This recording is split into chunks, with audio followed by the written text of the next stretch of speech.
সোহরাওয়ার্দী উদ্যানে সমাবেশের মাধ্যমে আবারও রাজপথে শক্তির জানান দিল হেফাজতে ইসলাম। অরাজনৈতিক এই সংগঠনটি 4 দাবিতে শনিবার মহাসমাবেশ করেন, যেখানে জড়ো হয়েছিলেন সারা দেশ থেকে আসা কয়েক লাখ নেতাকর্মী।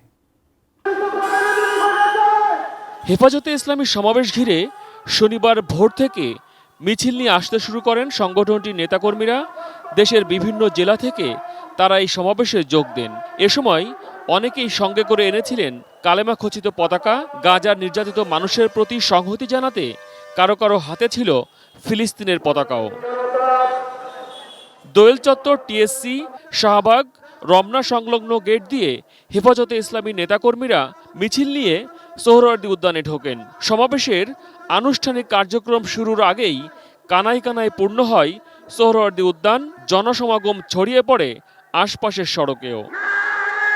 হেফাজতের কর্মীরা বলেন, 24-এর অভ্যুত্থানের মাধ্যমে গঠিত সরকার ইসলাম বিরোধী কোনো আইন করবে না বলেই তাদের আশা। তাই নারী বিষয়ক সংস্কার কমিশনের সুপারিশ বাতিলের দাবি তাদের।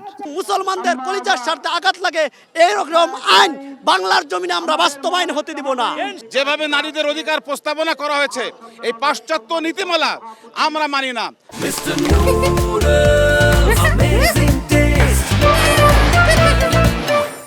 2013 সালের 5 মে ঢাকায় শাপলা চত্বরে সমাবেশ করেছিল হেফাজতে ইসলাম। সেদিন রাতে আইন শৃঙ্খলা বাহিনীর হাতে বহু নেতাকর্মী নিহত হয়েছিল বলে দাবি করে আসছে সংগঠনটি।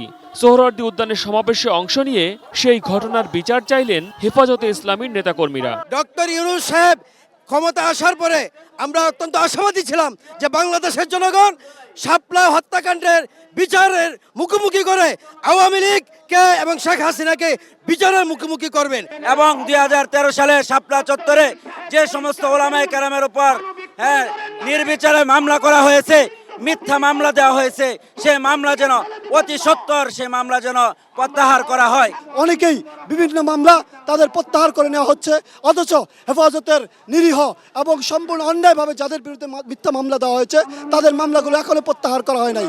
সরকার দাবি না মানলে আরও বড় কর্মসূচি নিয়ে রাজপথে নামতে চান বলেও জানান তারা।